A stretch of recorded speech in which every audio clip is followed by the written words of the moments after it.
కోహ్లీకి యాటిట్యూడ్ ఎక్కువ, చాలా యారోగెంట్, అస్సలు డిసిప్లైన్ లేదు. ఇవన్నీ అతని కెరియర్ స్టార్టింగ్లో వచ్చిన విమర్శలు.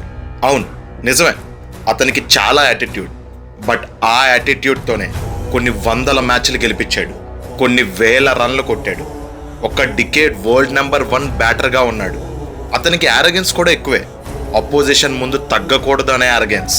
టీంలో ఎవరినైనా ఏమైనా అంటే ముందు తను అడ్డుగా నిల్చునే యారగెన్స్, అపోజిషన్ని భయపెట్టే యారగెన్స్. ఇంకా డిసిప్లిన్ కోసం అంటారా? అతని ఫిట్నెస్ డిసిప్లిన్ వల్ల ఇండియన్ టీం కల్చరే మారిపోయింది. పేస్ బౌలింగ్ని నెక్స్ట్ లెవెల్కి తీసుకెళ్లాడు. ఎప్పుడూ బ్యాటింగ్ కోసం మాట్లాడుకునే మన టీమిండియా గురించి ఫస్ట్ టైం బౌలింగ్ అటాక్ కోసం మాట్లాడుకునేలా చేశాడు. టెస్ట్లో నెంబర్ 1 టీమ్గా చేశాడు. మిగిలిన దేశాలన్నీ అలాంటి ప్లేయర్ మన దేశంలో పుట్టుంటే బాగున్ను అని అనుకుంటారు. కానీ మన దగ్గర మాత్రం అతను ఫెయిల్ అయితే సెలబ్రేట్ చేసుకుంటారు, అతను స్కోర్ చేయకపోతే మీమ్స్ వేస్తారు. కానీ ఇండియా గెలవాలి అంటే మళ్ళీ అతనే కావాలి. అతన్ని మీరు ఏ పేరుతో అయినా పిలవండి, కానీ ఇండియన్ క్రికెట్ హిస్టరీలో అతని పేరుని మార్చలేరు, అతను క్రియేట్ చేసిన లెగసీని మార్చలేరు.